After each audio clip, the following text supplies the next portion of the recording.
요즘 우리 사회는 이 불의와 불법이 너무도 만연합니다. 불법의 사람들이 더 잘 되고 또 정도를 따라 정직하게 사는 사람들은 가난하고 어려움을 당합니다. 그리고 마치 바보 취급을 당하기도 합니다. 어떤 가까운 사람을 속여서 사기를 치기도 하고 또 가짜 뉴스를 만들어서 진실을 악으로 덮어 씌우려고도 합니다. 그래서 불법으로 잘 되는 것이 합법인 양 전혀 죄의식을 갖지 않습니다. 우리가 이러한 일들을 뉴스를 통해 우리가 자주 접하게 됩니다. 요즘 유튜브 자주 보시죠. 요즘은 유튜브 없이 살 수 없는 시대입니다. 또 코로나19로 인해 이 유튜브 이용자가 더 많아졌습니다. 뭐 저를 봐도 알 수 있는데 전에는 거의 유튜브를 보지 않았는데 지금은 유튜브를 통해 온라인 예배도 드리고 또 말씀을 또 편집해서 올려야 되니까 하루에도 몇 번씩 유튜브를 사용을 합니다. 그리고 요즘은 거의 모든 교회 활동들을 거의 유튜브로 많이 이렇게 사용을 하고 있습니다. 그런데 문제는 유튜브에 가짜 뉴스들이 너무 많다라는 것이 또 큰 문제입니다. 그리고 이를 마치 그대로 받아들여서 또 믿는 사람들도 많습니다. 언젠가 이 북한의 김정은이 며칠 공식 석상에 보이지 않자 유튜브에 김정은 사망설이 보도됐습니다. 뭐 죽은 것 같다가 아니라 김정은이 죽었다는 것이죠. 그 뉴스가 유튜브에 올라왔습니다. 이런 가짜 뉴스나 이 증명되지 않는 글이나 동영상이 유튜브에 정말 많습니다. 또 유튜브에 활동하는 이단들도 정말 많습니다. 한번 보여주실래요? 구원파는 굿뉴스 TV나 생명의 말씀 선교회 생방송, 라이프 튜브 이런 채널을 이제 구원파에서 사용하는 유튜브 채널들입니다. 통일고는 효정 미디어, 그다음에 하나님의 교회 세계 복음 선교협회는 뉴송 스트리밍, 안식교는 재림교회 이야기, 건강의 샘 시온의 동상 방태환, 마지막 사명, SU, ABN 이 정도 있고 여호와 증인은 진리와 함께 Now This World, 신천지 예수교 증거 장막성전, 천지TV, HMBC, 약간 MBC하고 비슷하죠. 그리고 만민중앙교회는 GCNTV 코리아, JMS는 러브송 월드 정명석 채널, 전능하신 하나님 교회는 동방의 빛 등 이 외에도 엄청나게 많습니다. 우리나라 이단들이 얼마나 많습니까? 그래서 우리가 요즘 유튜브를 정말 많이 보는데 보실 때 먼저 확인하고 우리가 시청을 해야 합니다. 그러므로 우리는 이러한 시대 가운데 우리는 분별력을 가지고 살아야 합니다. 그리고 이런 시대에 우리 그리스도인들은 이 하나님의 말씀인 진리 위에 우리가 굳게 서 있어야 합니다. 교회가 그리고 그리스도인들이 불의와 함께하고 또 불법을 눈 감으면 기독교는 이 시대의 싸움에서 희생양이 되기 쉽습니다. 희생양이 되면은 쇠락의 길을 걷게 됩니다. 그러니 우리는 그리스도인답게 또 진리 위에, 즉 하나님의 말씀 위에 우리는 굳건하게 서야 합니다. 감리교회 창시자였던 요한 웨슬리의 어머니 수산나는 모두 19명의 자녀를 키웠습니다. 요즘은 셋만 낳아도 이 다둥이라고 하는데 아무리 옛날이라고 하더라도 19명을 낳는다는 것은 이건 정말 엄청난 일입니다. 그런데 수산나는 그들을 하나같이 신앙적으로 19명 훌륭하게 잘 키웠습니다. 한 번은 수산나가 자기 아이들에게 사과를 하나씩 나눠주었습니다. 그리고 남은 사과를 바구니에 담아서 선반 위에 올려놨는데 요한 웨슬리가, 이 감리교를 창시했던 요한 웨슬리가 더 먹고 싶은 욕심에 의자를 가져다가 위에서 몰래 선반 위에 있는 사과를 꺼내서 먹었습니다. 나중에 수산나가 이 사실을 알고는 요한 웨슬리를 불러다가 아주 호되게 야단을 칩니다. 얼마나 심하게 매질을 했는지 매를 맞은 자리에서 피가 흐를 정도로 웨슬리를 때렸습니다. 나중에 요한 웨슬리는 그때 일을 회상하면서 이렇게 고백을 합니다. 만일 내가 그때 어머니에게 실컷 매를 맞고 혼나지 않았다면 나는 아마도 지금의 내가 될 수 없었을 것이다 라고 그때 일을 회상하며 이렇게 말을 합니다. 이 고백처럼 하나님의 자녀인 우리가 몸의 악한 행실을 죽이지 않으면 우리 안에 있는 성령께서 탄식을 하십니다. 더 나아가 우리를 사랑하시기 때문에 바른 길로 인도하시기 위해 때로는 우리에게 징계도 하십니다. 그런데 문제는 그 사실을 알아채지 못하는 게 문제입니다. 로마에서 기독교를 최초로 승인한 이 콘스탄틴 황제가 죽은 후에 이 주리안이라는 로마 황제가 자리에 오릅니다. 이 주리안 황제는 원래 처음에는 기독교 신자였습니다. 하나님을 믿는 자였는데 황제가 된 후에 이제 권력을 잡고 이 쾌락을 따라가다 예수님을 부정하고 예수님을 배반하게 됩니다. 때문에 교회의 역사는 그를 향하여 배신자 주리안이라고 이렇게 부릅니다.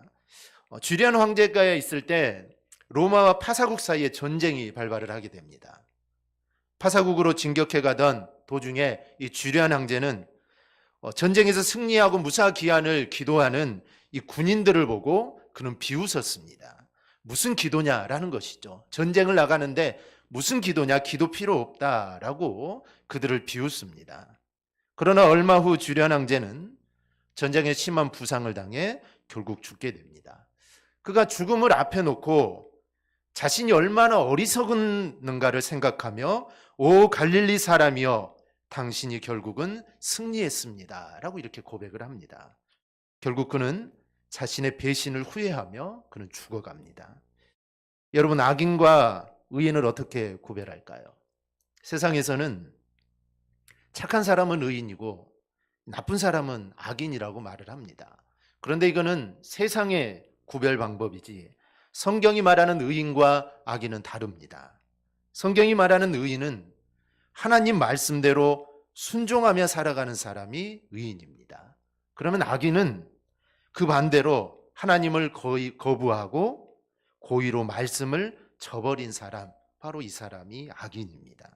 그런데 악인은 악인끼리 모여서 악을 도모하고 서로의 악행을 격려하고 칭찬합니다. 그런데 하나님을 경외하고 말씀을 지키는 의인은 이 악을 미워합니다. 그리고 의인은 절대로 악과 타협하지 않고 나아가 악을 대적하게 됩니다.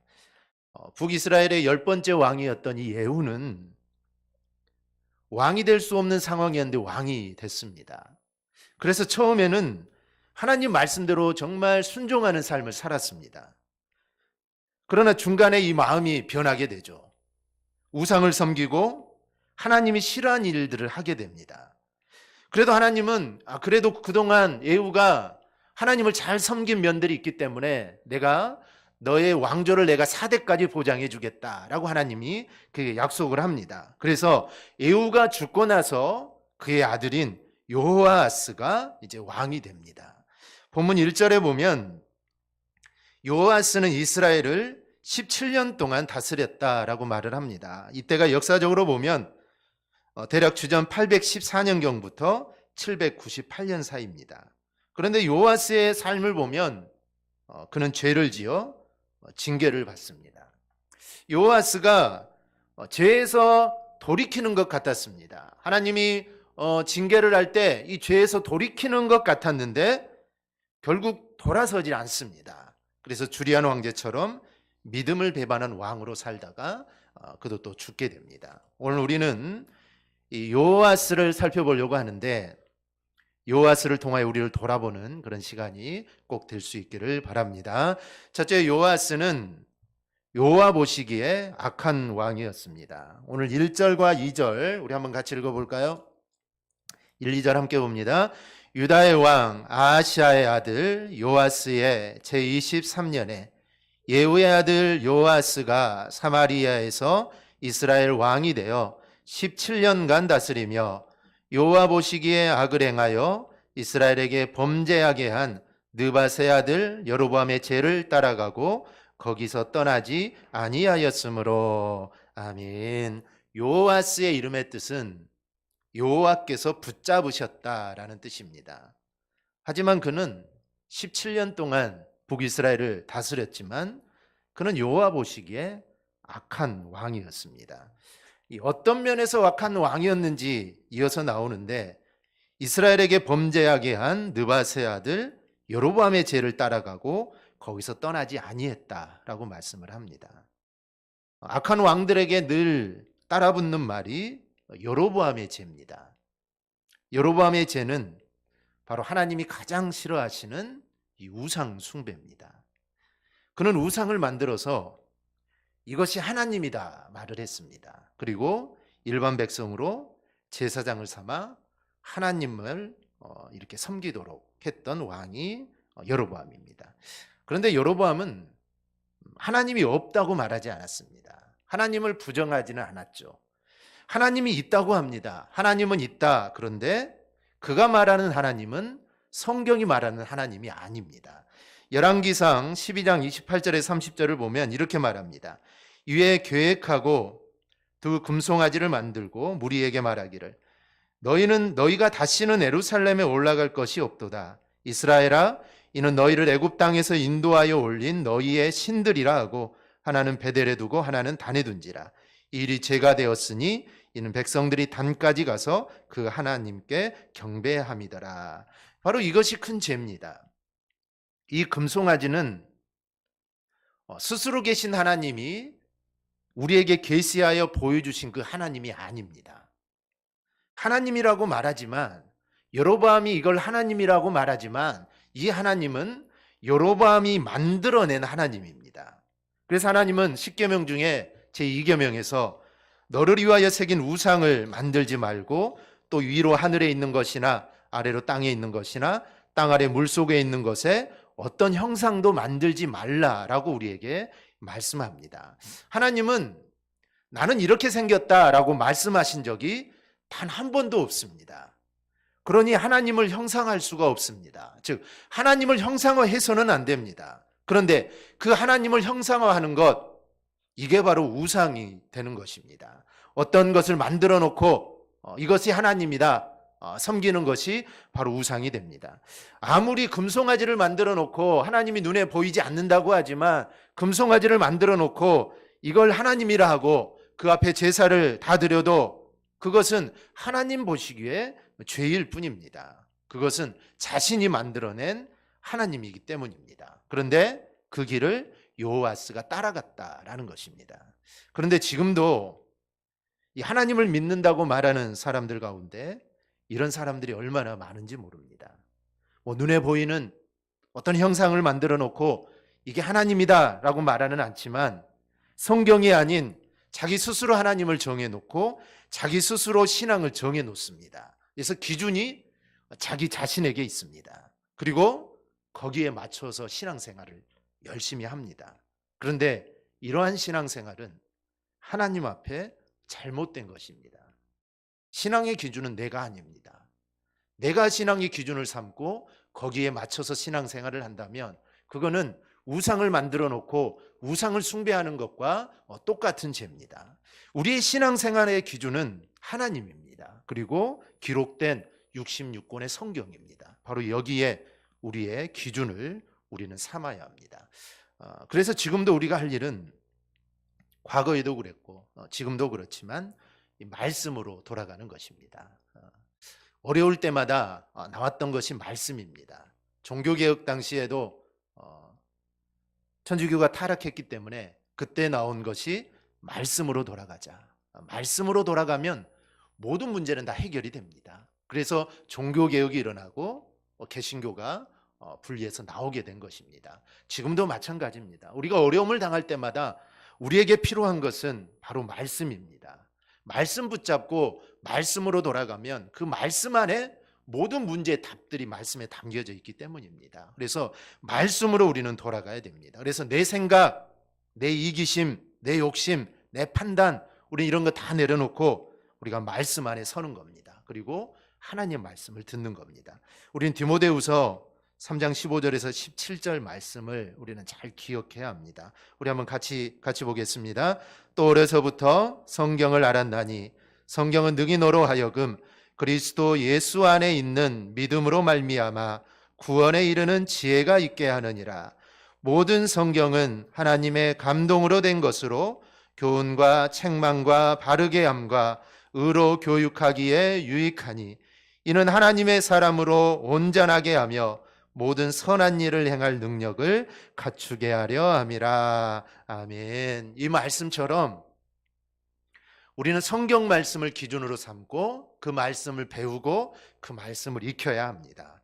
그래야만 우리가 제약된 길로 가지 않게 되는 것입니다. 즉 말씀이 우리의 중심을 잡아주니 우리가 좌로나 우로나 치우치지 않게 됩니다. 그런데 말씀이 우리의 중심을 잡아주지 못한다면 우리는 이쪽으로 치우칠 수도 있고 또 반대편으로 치우칠 수도 있습니다. 그렇기 때문에 우리는 이 말씀을 기억하고 정말 내 삶의 기준을 오직 말씀에 두고 일평생 살아가기를 주님의 이름으로 축원합니다. 둘째는 요아스는 그 악으로 인해 징계를 받은 왕입니다.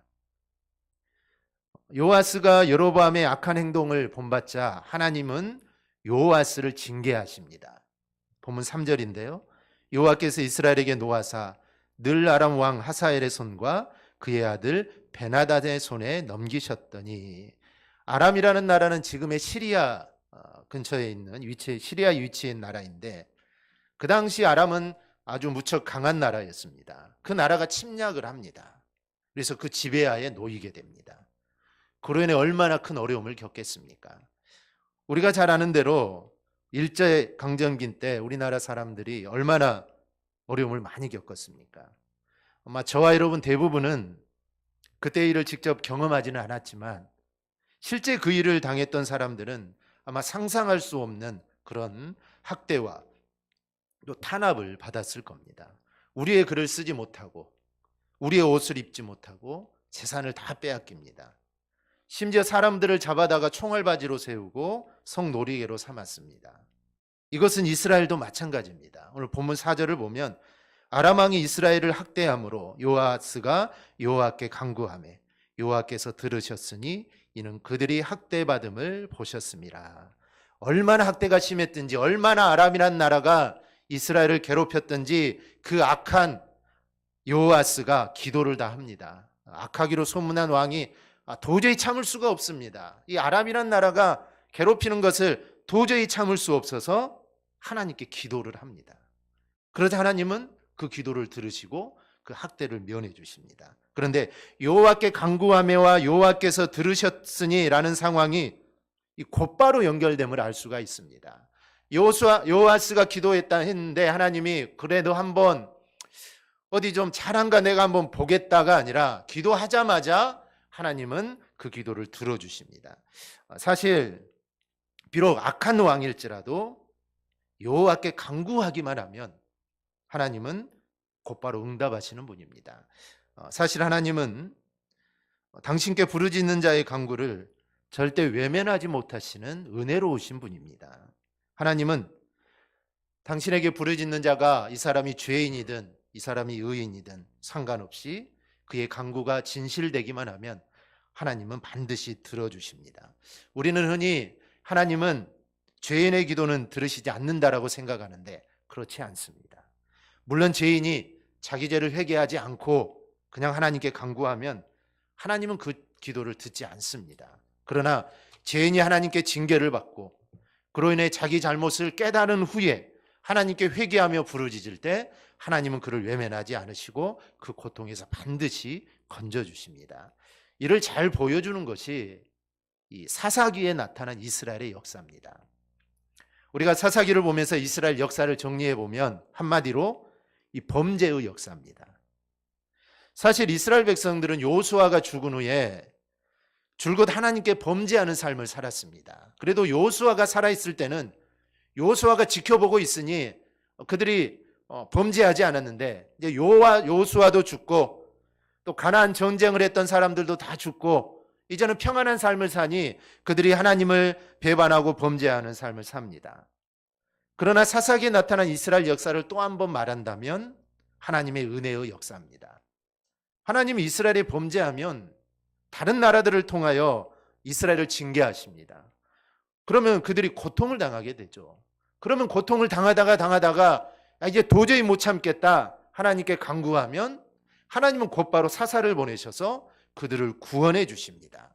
그리고 이러한 일들이 사사기 내내 계속됩니다. 죄를 범하고 또 기도하면 또 하나님이 속은 척하고 또 구해 주시고 그러면 또 죄를 짓고 그럼 또 벌을 내리고 그들이 또 간구하면 하나님이 또 한 번 속아주시고 이 일들이 계속해서 한 이스라엘 역사 가운데 계속해서 반복됩니다. 그런데 하나님은 단 한 번도 그들의 간구를 외면하신 적이 없습니다. 그들이 또 범죄할지 하나님은 아시고 계시지만 그들의 간구가 진실했기 때문에 하나님은 그들의 간구에 응답하신 겁니다. 그래서 오늘 하나님도 이 여호와스의 기도를 들으시고 응답하신 겁니다. 악한 왕이지만 지금 이 왕이 정말 철저하게 회개하고 진실한 마음으로 하나님께 간구하니 하나님이 그 기도를 들어주십니다. 그렇기 때문에 하나님이 우리를 징계하시는 이유는 우리를 사랑하시기 때문입니다. 우리를 사랑하시기 때문에 하나님은 징계하십니다. 그래서 징계를 통해서 우리가 돌아오기를 원하시기 때문입니다. 하나님이 징계하시지 않으시면 돌아올 수가 없습니다. 왜냐하면 죄를 죄로 깨닫지 못하고 그들이 하나님께 간구할 시간을 갖지 않기 때문에 그들은 돌이킬 수가 없습니다. 그래서 하나님은 사랑하기 때문에 그들을 정말 벌을 내려서라도 그들이 돌아오기를 바라시는 겁니다. 그래서 히브리서 12장은 죄를 짓는데도 징계가 없으면 그 사람은 사생자요 친아들이 아니다라고 말을 합니다. 그러니 징계를 받으면 우리가 해야 될 것은 깨달아야 합니다. 그리고 돌이켜야 됩니다. 그렇지 않으면 징계가 아무런 의미가 없습니다. 나만 고통당하는 것이죠. 나만 벌받는 것밖에 되지 않습니다. 여호와스가 하나님의 사랑을 알고 깨닫고 돌이켰다면 얼마나 좋았겠습니까? 그러나 여호와스는 그렇지를 못했습니다. 여호와스는 징계로 인해 부끄러움을 당하게 됩니다. 오늘 5절 6절을 보면 여호와께서 이에 구원자를 이스라엘에게 주심에 이스라엘 자손이 아람 사람의 손에서 벗어나 전과 같이 자기 장막에 거하였으나 그들이 이스라엘에게 범죄하게 한 여로보암의 집의 죄에서 떠나지 아니하고 그 안에서 따라 행하며 또 사마리아의 아세라 목상을 그냥 두었더라. 징계를 받아서 잠시 돌이키자 하나님은 아람으로부터 받는 학대를 면하게 해주셨습니다. 그런데 거기까지였습니다. 온전히 돌이키지를 못합니다. 여러분, 북이스라엘이 무엇 때문에 아람의 침략을 받았을까요? 바로 단과 베델에 세운 금송아지 우상을 숭배했기 때문에 아람이 쳐들어온 겁니다. 하나님이 어떻게 대응했습니까? 그들이 고통 중에 부르짖자 하나님이 자비를 베푸셔서 그들을 구원해 주었습니다. 그러면 정상적인 사람이라면 어떻게 해야 될까요? 여러분 어떻게 하실렵니까? 당연히 곧바로 가서 단과 거기에 있는 금송아지를 때려 부셔야죠. 이게 정상적인 사람이라면 이렇게 해야 합니다. 그런데 그들은 그렇게 하지 않습니다. 단과 베델에 있는 금송아 우상을 제거하기는커녕 여전히 그 죄 가운데 머물러 있습니다. 아세라 목상을 또 사마리아 성에 세우고 숭배하는 일도 또 계속합니다. 이거 정말 어처구니가 없는 일이죠. 이것 때문에 죄를 범해가지고 벌을 받았는데 용서해 줬더니 또 그 짓을 하고 있고 거기에다 플러스까지 시켜서 더 하나님을 마음 아파하게 합니다. 그런데 이러한 모습이 우리의 모습이면 우리는 잊어서는 안 됩니다. 우리는 죄로 죽을 수밖에 없는 존재였지만 하나님의 은혜로 우리는 구원을 받았습니다. 정말 큰 은혜를 받은 자들이죠. 그런데 그러한 지극한 사랑을 받은 우리의 삶의 모습은 어떻습니까? 그러한 사랑을 받은 자답게 우리가 성도로서 살아가고 있는가? 우리 자신을 우리는 돌아봐야 합니다. 우리는 정말 늘 내 자신을 돌아보며 하나님 은혜에 감격하고 또 감사하는 삶들을 우리가 살아가야 합니다. 이러한 삶이 은혜 받은 자의 삶입니다. 오늘 본문 7절을 보면 아람 왕이 여호와스의 백성을 멸절하여 타작마당에 티끌같이 되게 하고 마병 50명과 병거 10대와 보병 10,000명 외에는 여호와스에게 남겨두지 아니하였더라. 한 나라의 왕이 거느린 병력이 얼마냐면 마병 50명, 전차 10대, 보병 10,000명밖에 되지 않습니다. 다 죽었다는 것이죠. 제대로 회개했으면 이렇게 되지 않았을 텐데. 그래서 얼마나 부끄러운 왕입니까? 내가 다스리는 나라에 전차가 10대밖에 없고 마병은 50명밖에 안 되고 군사 군사가 10,000명밖에 되지 않습니다. 이게 나라라고 할 수 있을까? 이건 나라가 아닙니다. 이런 수치심을 당하고 죽은 왕이 요호아스입니다. 안상 돈산교회를 담임했던 김인중 목사님이 쓰신 성령에 붙잡힌 전도자라는 책을 보면 이런 이야기가 나옵니다. 우연히 부목사 한 분이 통하는 소리를 들었다. 저는 그런 데는 신방 못 갑니다. 목사가 신방을 못 가겠다니 도대체 어디라서 그럴까? 이상한 느낌이 들어 통화가 끝난 후에 물었다. 왜 신방을 못 간다고 했죠? 새로 등록한 교인인데요. 룸살롱을 개업한다고 개업 예배를 들어달라고 합니다. 그래서 목사는 그런 곳에 못 간다고 했습니다. 순간 열이 올랐다. 교인이 부르는데 목사가 안 간다니 말이 안 되는 건 아닌가? 왜 못 갑니까? 다시 전화하세요. 내가 직접 간다고. 막상 말은 그렇게 해놓았지만 마음속에는 혹시 누가 보고 오해하면 어떨까 갈등이 시작되었다. 들어가면서도 몇 번이나 주위를 둘러보며 망설였다. 하지만 그 영혼이 예수님을 만나게 해야겠다는 열망이 더 컸기에 담대히 들어갔다. 룸에 대기하던 열댓 명의 아가씨들은 사장님의 VIP 손님이 오신다고 아주 호들갑을 떨고 있었다. 나는 웃으면서 그들을 돌려보내고 룸살롱 사장인 교인의 손을 잡고 간절히 기도했다. 그의 인생에 쌓여온 아픔과 울분을 들어주고 바리새인들의 비난을 감수하며 죄인의 친구가 되셨던 예수님을 전했다. 그런 예수님을 눈물로 영접했다. 얼마 지나지 않아 그는 룸살롱을 정리했고 신문사 지국을 인수해 땀 흘려 일하고 이웃을 위해 봉사하는 모범적인 성도가 되었다. 이렇게 구원의 은혜가 누구에게나 동일하게 열려 있습니다. 아합이나 심지어 이스라엘 역사 가운데 가장 악한 왕 므낫세, 히스기야의 아들이죠. 히스기야는 얼마나 훌륭한 왕입니까? 근데 그 아들 정말 유다 왕들 중에 정말 악한 왕입니다. 그런데 그 악한 왕 므낫세도 회개하면 하나님은 죄를 용서하시고 기회를 주셨습니다. 주님은 주님과 주님의 교회를 핍박했던 사울도 용서하여 사도로 삼으셨습니다. 예수님을 3번이나 저주하면서 부인했던 베드로, 이 베드로도 주님이 사용하셨습니다. 주님이 못 쓸 사람은 없습니다. 주님이 사용하지 못할 사람은 없습니다. 그런데 주님 앞으로 돌아서지 않는 사람은 우리 하나님은 쓰시지 않습니다. 정말 엄청난 큰 죄를 지어도 그거는 중요하지 않습니다. 왜냐하면 우리 모두는 다 죄인이기 때문입니다. 그런데 중요한 것은 그 길에서 돌아서느냐, 돌아선 자는 하나님이 그 사람을 귀하게 사용하십니다. 디모데후서 2장 20절 21절에 이렇게 말씀합니다. 큰 집에는 금그릇과 은그릇뿐 아니라 나무그릇과 질그릇도 있어 귀하게 쓰는 것도 있고 천하게 쓰는 것도 있나니 그러므로 누구든지 이런 것에서 자기를 깨끗하게 하면 귀히 쓰는 그릇이 되어 거룩하고 주인의 쓰임에 합당하며 모든 선한 일에 준비함이 되리라. 다 쓰임 받아도 쓰이지 못한 그릇은 더러운 그릇입니다. 그래서 너희는 깨끗한 그릇이 되라 라는 말씀입니다. 깨끗한 그릇이 되는 것은 간단합니다. 나의 죄악을 보고 그 죄악에서 돌이키면 나는 깨끗한 그릇이 되는 겁니다. 그러면 하나님이 나를 사용하시게 됩니다. 그러나 죄를 인정하지 않는 교만한 사람이나 자기 의가 가득한 사람, 죄를 보고도 죄인지 모르는 어리석은 사람은 하나님께 쓰임 받을 수가 없습니다. 우리의 삶이 절대로 이렇게 되지 않기를 바랍니다. 오늘 여호와스의 삶을 교훈 삼아 정말 우리 모두 하나님 말씀에 온전히 순종함으로 하나님께 기이하게 쓰임 받는 저와 여러분이 다 되기를 주님의 이름으로 축원합니다. 아멘. 기도하겠습니다.